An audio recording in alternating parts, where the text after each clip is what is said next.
fairy tale. Once upon a time, not so long ago, in a far, far away land called Grimsby, there lived a family called the Grumps.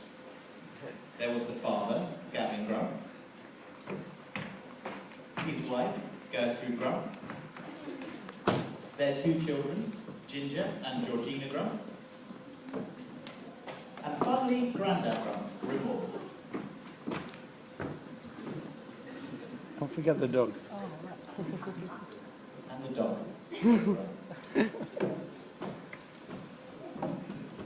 Life with the Grumps was grim. You might assume this was because they were very poor, lonely, smelly, disliked, or locked up in jail. But you'd be wrong. On the contrary, the Grumps had nothing to be grumpy about. I'm Gavin Grump, and I'm the manager of a successful business, Cashback. I'm Gertrude Grump, and I'm a cat woman, free to do as I please, joy to the world. I'm Ginger Grump. I'm popular, intelligent, and the lead musician in my school band, Top of the Pops.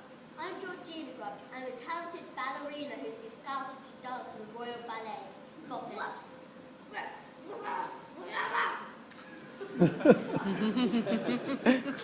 I'm Grandad Grimble Grump. I'm retired, looks after, with a fancy car, a colour screen TV, and a soundproofed house. It's the joy of life that keeps me going. Now I know what some of you might be thinking. You're thinking the problem that the Grumps have is that they have put all their faith in material possessions and human achievements, and need to go to church to find out how to be cured of their grumpy lives.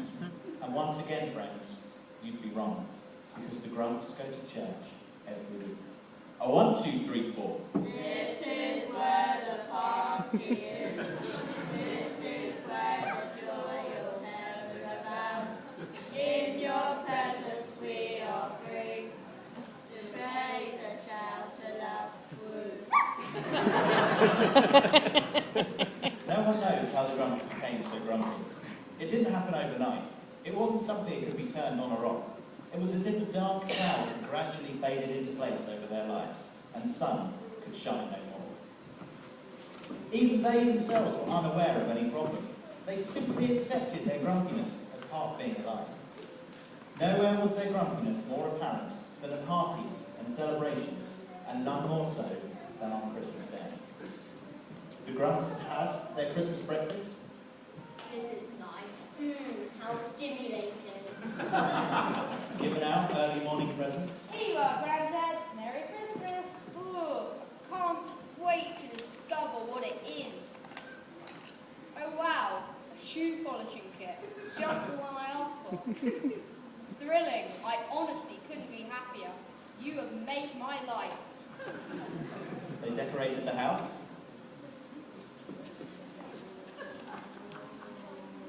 Wow, doesn't that make all the difference? The Christmas feeling is tangible. And even kissed under the mistletoe.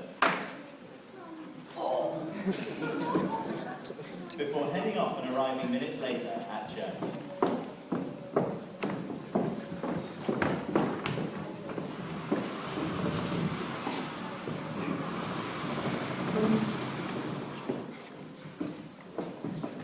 Come on, quick, get our seats. Why don't get these?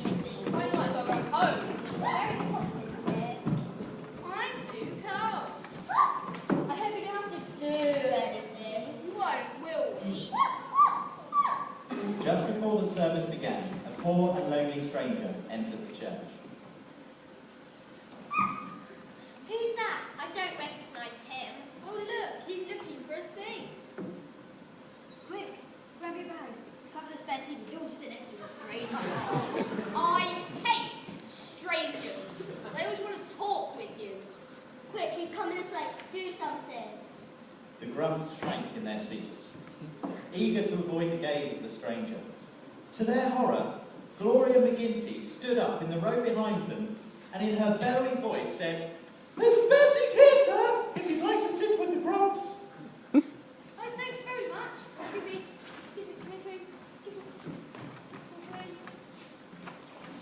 thanks so much. Merry Christmas to you all. And a happy New Year. Yeah. Well, it's going to be a funny one this year.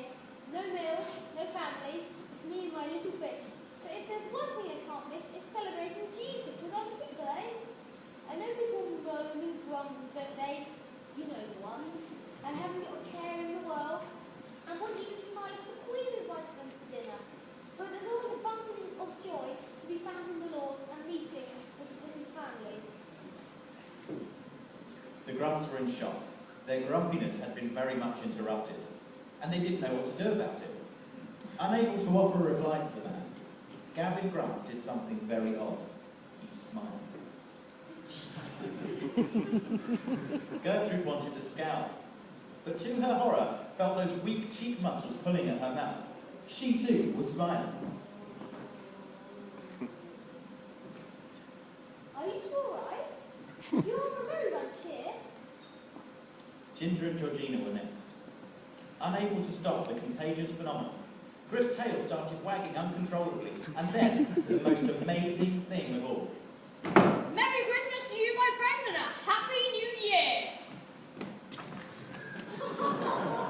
It's the same to you, I say. That's the spirit. Christmas is all about giving, I say. And it's good to find those who feel the same. Is this charismatic? Here, that jacket of yours looks a bit thin for winter. Would you like mine? I've got too many anyway. Oh, thank you. You are a truly kind soul. And I don't suppose you'd like to join us for Christmas dinner today, would you? You'd be most welcome. Oh, right. I really understand. Do you really mean it? Yes, yes, she does. And we all do, don't we, Georgina? Yes, sir. I have no idea why, but yes, sir. I think he likes you. Oh, me, am I? To have such a good fortune to meet a family like you is amazing. The Grumps were dumbstruck. What had just happened? Their minds were a blur. They pinched themselves to check they weren't in some kind of nightmare. Gertrude, Yes, dear. I don't feel well. What's wrong? I feel happy! That's odd. I do too. The feeling's going inside me like an inflating balloon. Balloons! I should decorate our house with colourful balloons. Is this a dream? A nightmare more like. But this was no nightmare. God's light forced its way into the Grumps' grey life, and suddenly everything was different. It was as if they had awoken from a dream, and everything they had thought and believed seemed stupid and pointless. As they left church, they hugged everybody so vigorously that people thought they had gone mad.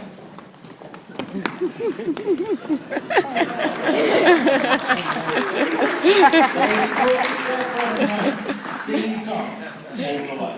1, 2, 3, 4. This is where